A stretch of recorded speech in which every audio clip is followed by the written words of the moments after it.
भारतीय संविधान के अनुच्छेद 14 में प्रयुक्त वाक्यांश कानून की समझ समानता किस संविधान से उद्धृत है? ब्रिटेन के संविधान से। और कानून के समान संरक्षण की बात आ जाए तो ये अमेरिका के संविधान में। डी ऑप्शन राइट होगा यहाँ पर, बी ऑप्शन राइट होगा। एक का दो विधि के समझ समानता, एक का दो, इंग्लैंड या ब्रिटेन। ठीक है, विधि के समान संरक्षण, बी का एक हो जाएगा। विधि के समान संरक्षण अभी बताया था मैंने, संयुक्त राज्य अमेरिका में। विधि द्वारा स्थापित प्रक्रिया ये हो जाएगा आयरलैंड से। विधि द्वारा स्थापित प्रक्रिया आयरलैंड से ली गई है।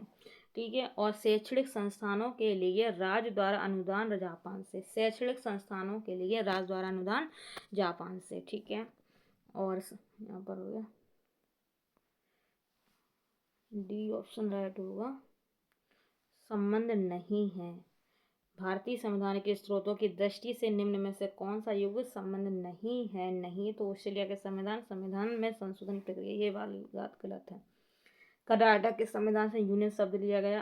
अमेरिकी संविधान से न्यायिक पुनर्विवेचन सिद्धांत लिया गया। ब्रिटिश संविधान से संसदीय व्यवस्था ली गई है। ठीक है, ऑस्ट्रेलिया के संविधान से समवर्ती सूची ली गई तथा संविधान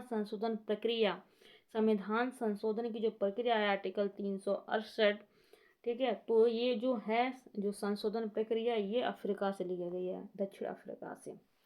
ठीक है, भारत में संघ राज्य संबंध समानता पाई जाती है। संघ राज्य संबंध समानता पाई जाती है, बी ऑप्शन। 2 और 3 कनाडाई संविधान से। भारतीय शासन सरकार अधिनियम 1935, भारत सरकार अधिनियम 1935। ठीक है, भारत में संघ राज्य संबंध किसमें बताया? 2 और 3 कनाडाई संविधान और भारत सरकार अधिनियम। भारत में संघ राज्य संबंध के बारे में कनाडाई संविधान और भारत सरकार अधिनियम 1935 में भी ये बात कही गई है। भारत में संघ राज्य का संबंध कनाडा के संविधान एवं भारत सरकार अधिनियम 1935 के नियमों से साम रखते हैं। भारतीय संघवाद कनाडा देश की पद्धति से प्रभावित है। न्यायालय विवाद और वर्ष। बेरुवारी केस 1960 में हुआ था। बेरुवारी case 1960, Sajjan Singh case 1965, Golaknath case 1967, Kesavananda Bharati case 1973, Kesavananda Bharati case 1973, Berubari case 1960 में, सज्जन केस 1965 में, गोलकनाथ केस 1967 में, केशवानंद भारतीय केस 1973 में। सबसे पहले बेरुवारी केस हो जाएगा 1960, फिर उसके बाद Sajjan Singh case 1965, Golaknath case 1967, Kesavananda Bharati case 1973। कौन सा है? 1973। भारतीय संघवाद को सहयोगी संघवाद निम्न में से किसने कहा है? भारतीय संघवाद को सहयोगी संघवाद किसने कहा है? ग्रैनविल ऑस्टिन ने कहा है। भारतीय संघवाद को सहयोगी संघवाद ग्रैनविल ऑस्टिन ने कहा है। ग्रैनविल ऑस्टिन ने भारतीय संघवाद को सहयोगी संघवाद कहा। भारतीय क्षेत्र में जनसंख्या के दृष्टि से अत्यधिक विशाल और बहुत अधिक विविधता से परिपूर्ण है।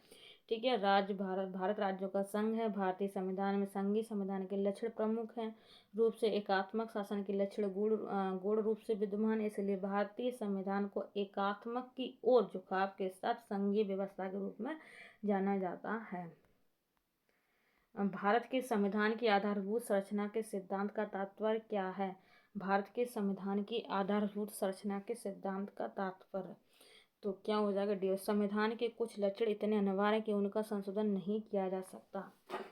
भारत के संविधान की आधारभूत संरचना के सिद्धांत का तात्पर्य है कि संविधान के कुछ लक्षण इतने अनिवार्य हैं कि उनका संशोधन नहीं किया जा सकता। भारत के संविधान की आधारभूत संरचना के सिद्धांत का तात्पर्य है कि संविधान के कुछ लक्षण इतने अनिवार्य हैं कि उनका संशोधन नहीं किया जा सकता। मौलिक अधिकार न्याय योग्य हैं तथा समाज के प्रत्येक व्यक्ति को समान रूप से प्राप्त होते हैं। मौलिक अधिकार न्याय योग्य है। ठीक है, भारतीय संविधान के अनुसार निम्न में से कौन सर्वोच्च है? सर्वोच्च कौन है? राष्ट्रपति, सर्वोच्च न्यायालय या संसद या संविधान? तो सबसे ज़्यादा सर्वोच्च है संविधान। संविधान से ही सर्वोच्च न्यायालय और उसके बाद राष्ट्रपति, संसद, सबको सबसे ज़्यादा सर्वोच्च है संविधान। भारतीय संविधान में कौन सा भाग शांतिमय सामाजिक क्रांति के प्रति संविधान निर्माताओं की प्रतिबद्धता प्रदर्शित करता है? प्रतिबद्धता प्रदर्शित करता है तो उपरोक्त तीनों हो जाएंगे। प्रस्तावना भी करती है। मौलिक अधिकारों से संविधान का भाग 3, मूल अधिकारों से संविधान का भाग 3, ठीक है। नीति निर्देशक सिद्धांत की तो सभी करते हैं। भारतीय संविधान में कौन सा भाग शांति में सामाजिक क्रांति के प्रति संविधान निर्माताओं को प्रतिबद्धता करता है? तो तीनों ही बातें बिल्कुल सही हैं। अगर बाई चांस हम लोग को लगे केवल ये, तो केवल ये ही नहीं हो जाएगा, ये भी हो जाएंगे। राष्ट्रीय पंचांग कब स्वीकार किया गया था? राष्ट्रीय पंचांग कब स्वीकार किया गया था? 22 मार्च 1997 को। 22 मार्च 1997 को राष्ट्रीय पंचांग स्वीकार किया गया था। 22 मार्च 1997 को। 22 मार्च 1997 को। 1957 22 मार्च को राष्ट्रीय पंचांग स्वीकार किया गया था। राष्ट्रीय पंचांग 22 मार्च 1997 को स्वीकार किया था। भारत का राष्ट्रीय पंचांग शक सम्मत पर आधारित है। राष्ट्रीय पंचांग स्थायी रूप से ग्रेगोरियन कैलेंडर से मिलता है। इसमें चैत्र 22 मार्च को जबकि लीप वर्ष 21 मार्च को होता है। चैत्र 22 मार्च को और लीप वर्ष 21 मार्च को। चैत्र 22 मार्च को, लीप 21 मार्च को होता है। निम्नलिखित उद्देश्य में से कौन सा एक भारत के संविधान की प्रस्तावना में वर्णित नहीं है? नहीं है तो आर्थिक स्वतंत्रता नहीं है, बाकी विचार की स्वतंत्रता, अभिव्यक्ति की स्वतंत्रता, विश्वास की स्वतंत्रता सभी हैं, ठीक है। यहाँ पर देखेंगे जैसे स्वतंत्रता का उल्लेख, जैसे विचार, अभिव्यक्ति, धर्म, विश्वास एवं वासना 3 प्रकार के न्याय, सामाजिक न्याय, आर्थिक न्याय, राजनीतिक न्याय।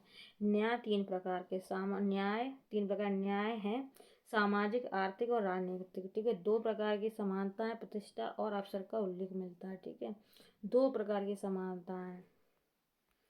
निम्नलिखित वाक्यों में से किसमें भारत के सर्वोच्च न्यायालय ने प्रस्तावना को भारतीय संविधान का भाग नहीं बताया है? तो बेरुवारी केस में निम्नलिखित मामलों में किसमें भारत के सर्वोच्च न्यायालय ने प्रस्तावना को भारतीय संविधान का भाग नहीं बताया है? तो बेरुवारी केस में नहीं बताया है। बेरुवारी केस 1960। भारत के सर्वोच्च न्यायालय ने प्रस्तावना को भारतीय संविधान का भाग नहीं बताया, इसलिए यह न्यायालय में प्रवर्तनीय नहीं है। इसलिए यह न्यायालय में प्रवर्तनीय नहीं, किंतु केशवानंद भारती बाद में उच्चतम न्यायालय ने प्रस्तावना को भारतीय संविधान का हिस्सा माना है। बेरुवारी केस 1960 में भारत के सर्वोच्च न्यायालय ने प्रस्तावना को भारतीय संविधान का भाग नहीं बताया, इसलिए यह न्यायालय में प्रवर्तनीय नहीं है, किंतु केशवानंद भारती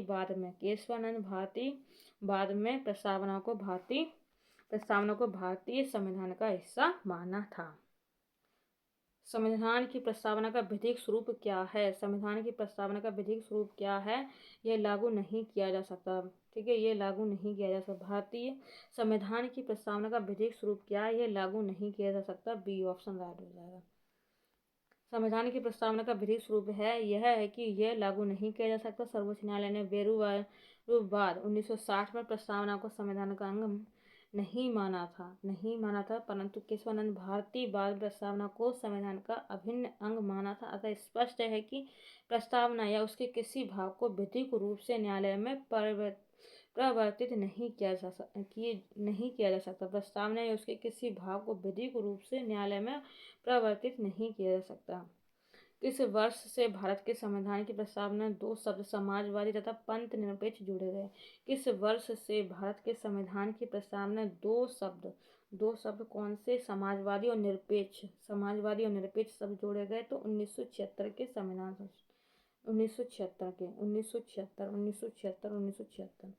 42वें संविधान संशोधन अधिनियम 1976 में भारतीय संविधान की प्रस्तावना में समाजवादी, पंथ निरपेक्ष और अखंडता शब्द जोड़े गए थे। समाजवादी, पंथ निरपेक्ष और अखंडता शब्द जोड़े गए। संविधान की प्रस्तावना को भारतीय संविधान की आत्मा कहा जाता है। भारत के संविधान में संबंधित निम्नलिखित कथनों पर विचार करने होंगे, तो उपरोक्त में से सी ऑप्शन राइट हो जाए। 1, 3, 4 संपूर्ण शक्ति का मूल स्रोत जनता है। लोग संविधान के अंतर्गत सामाजिक, आर्थिक तथा राजनीतिक न्याय का उपभोग करते हैं। संविधान सब लोगों को प्रतिष्ठा तथा अवसर की समानता के लिए आश्वस्त करता है। भारतीय संघ राज्यों की कृति, भारतीय जो संघ है वो राज्यों की कृति, ऐसी बात नहीं है। ए ऑप्शन दूसरा पॉइंट गलत हो जाएगा। भारतीय संविधान के प्रस्तावना में हम भारत के लोग शब्द का उल्लेख मिलता है, जिससे यह स्पष्ट है कि भारत की संपूर्ण शक्ति का स्रोत जनता। भारतीय संविधान में यूनियन ऑफ स्टेट शब्द का उल्लेख है, यूनियन ऑफ स्टेट, जिससे स्पष्ट है कि भारतीय संघ राज्यों की कृति नहीं है, ठीक है, बल्कि राज्य संघ की कृति है। राज्य किसकी है? संघ की कृति है, राज्य से संघ बना, ठीक है। भारतीय संघ किसी समझौता का परिणाम नहीं है, इसलिए भारतीय संघ के संदर्भ में कहा जाता है कि विनाशी राज्यों का अविनाशी संघ है, विनाशी राज्यों का अविनाशी संघ है। प्रस्तावना में सामाजिक, आर्थिक, राजनीतिक शब्द का स्पष्ट है, साथ ही सभी भारतीयों को प्रतिष्ठा अवसर की समानता का उल्लेख भी है। भारत के संविधान की प्रस्तावना में कितने प्रकार के न्याय, स्वतंत्रता, समानता में भातत्व का उसी क्रम में उल्लेखित कीजिए। तो 3 प्रकार का न्याय है, सामाजिक, आर्थिक और राजनीतिक। 5 प्रकार की स्वतंत्रता, विचार, अभिव्यक्ति, धर्म, विश्वास, उपासना और स्वतंत्रता की। 2 प्रकार की समानता, प्रतिष्ठा और अवसर की। भातृत्व है बंधुत्व, भारतत्व है बंधुत्व। 2 प्रकार की समानता, प्रतिष्ठा और अवसर की। 2 प्रकार की प्रतिष्ठा, ठीक है। भारत की संप्रभुता के संबंध में निम्न में से कौन सा कथन सही है?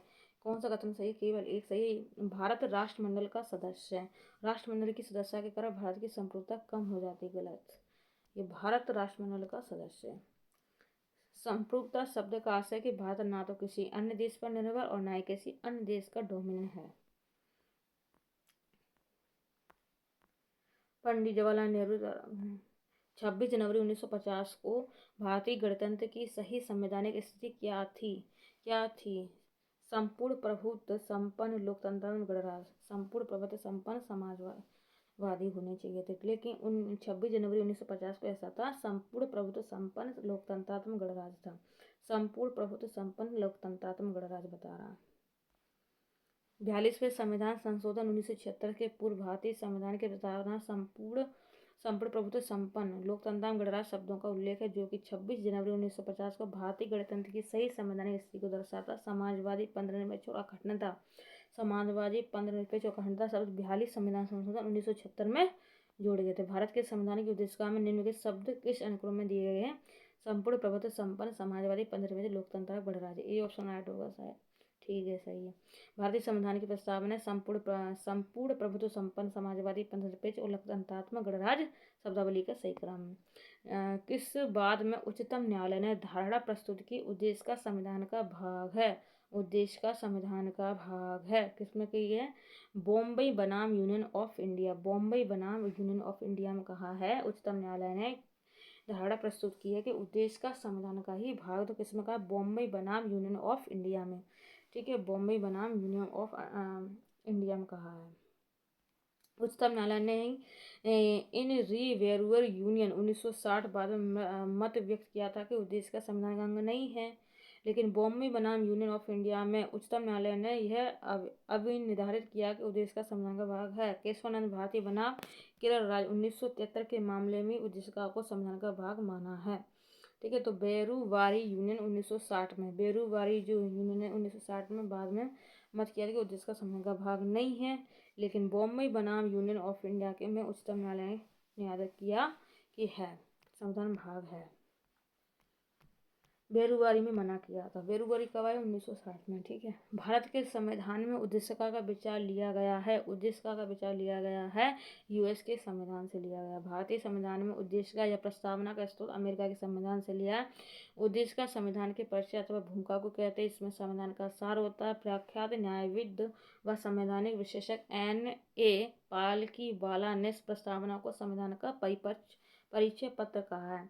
N.K. पालकीवाला ने प्रस्तावना को संविधान का परिचय पत्र कहा है। संविधान का परिचय पत्र कहा है पालकीवाला ने। ऑस्ट्रेलिया से उद्देशिका की जो भाषा बोली गई है, ऑस्ट्रेलिया से उद्देशिका की भाषा ली गई है, ऑस्ट्रेलिया से उद्देशिका की भाषा ली गई है। भारतीय संविधान का कौन सा भाग संविधान की आत्मा कहलाता है? संविधान की आत्मा कहलाता है, उद्देशिका कहलाता है। भारतीय संविधान की प्रस्तावना को संविधान की आत्मा कहा जाता है। के मुंशी ने इसे राजनीतिक जनपत्र कहा है। डॉक्टर अम्बेडकर ने संवैधानिक उपचारों का अधिकार अनुच्छेद 32 को बताया। संवैधानिक उपचारों को जो अधिकार अनुच्छेद 32 को माना है। D option 1, 2, 3, 4। भारत एक लोकतांत्रिक गणराज्य भारत एक लोकतांत्रिक राज व्यवस्था है। ठीक है, भारत एक प्रभु संपन्न राज्य है, भारत में लोकतांत्रिक समाज है, भारत एक कल्याणकारी राज्य है। सभी सही हो जाएंगे। भारत के संदर्भ में निम्न में से कौन धर्मनिरपेक्ष शब्द का सही भाव व्यक्त करता है? धर्मनिरपेक्ष। भारत में राज्य का कोई धर्म नहीं है, भारत में राज्य का कोई धर्म नहीं है, भारत में राज्य का, भारत को धार्मिक स्वतंत्रता प्राप्त है नहीं, धर्मानुपाल व्यक्ति की इच्छा पर निर्भर नहीं, भारत में अनेक धर्म नहीं। धर्मनिरपेक्ष शब्द का अभिप्राय है भारत में राज्य का कोई धर्म नहीं है, कोई धर्म नहीं, भारत में राज्य का कोई धर्म नहीं है, ये मतलब है।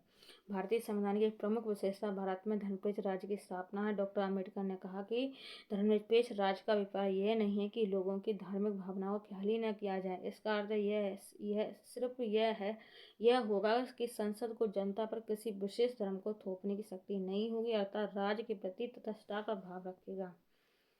भारतीय संविधान की प्रस्तावना में जिस आदर्शों एवं उद्देश्यों की रूपरेखा देखी गई उनको आगे व्याख्या की गई है, उनकी आगे व्याख्या की गई। सी ऑप्शन, मूल अधिकार और राज्य के नीति निर्देशक सिद्धांतों एवं मौलिक कर्तव्यों के अध्यायों में।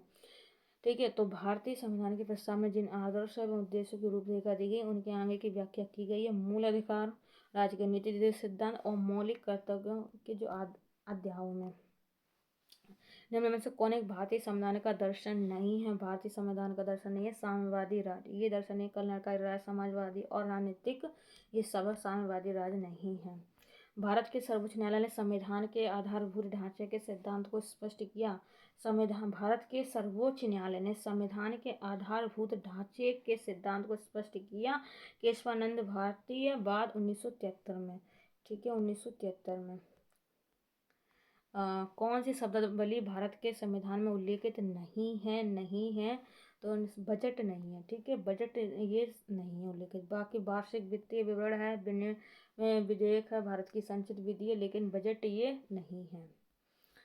ठीक है, भारतीय संविधान में बजट शब्द का उल्लेख ही नहीं है। यह फ्रेंच भाषा के शब्द बुजेट से बना है, जिसका अर्थ होता है चमड़े का थैला। इसी में वित्तीय वर्ष के आय एवं व्यय से संबंधित दस्तावेज प्रस्तुत करने का कारण बजट कहा जाने लगा। उल्लेखनीय है कि भारतीय संविधान के अनुच्छेद 112 में एनुअल फाइनेंशियल स्टेटमेंट यानी वार्षिक वित्तीय विवरण का उल्लेख है, जिसे आम बोलचाल की भाषा में बजट कहा जाता है। भारतीय संविधान के निम्नलिखित अनुच्छेदों में से कौन समान नागरिक संहिता से संबंधित है? समान नागरिक संहिता संबंधित है, समान नागरिक संहिता से संबंधित है अनुच्छेद 44। भारतीय संविधान के भाग 4 में अनुच्छेद 36 से 51 तक भारत में राज्य के नीति निर्देशक तत्व का उल्लेख किया गया। 36 से 51 भारतीय संविधान के भाग 4 में अनुच्छेद 36 से 51 तक राज्य के नीति निर्देशक तत्व का उल्लेख किया गया। 36 से 51 तक राज्य के नीति निर्देशक तत्वों का उल्लेख। 36 से 51 तक राज्य के नीति निर्देशक तत्व का उल्लेख किया गया, जिसके अंतर्गत अनुच्छेद 44 में समान नागरिक संहिता का प्रावधान किया गया। इस अनुच्छेद में वर्णित है कि राज्य भारत के समस्त राज्य क्षेत्र में नागरिकों के लिए एक समान सिविल संहिता प्राप्त कराने का प्रयास करेगा।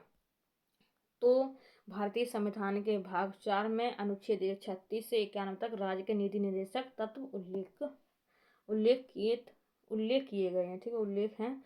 तो जो भारतीय संविधान के जो भाग 4 है राज्य के नीति निर्देशक तत्व, वो अनुच्छेद 36 से 91 तक है। 36 से कौन तक है? 51 तक है।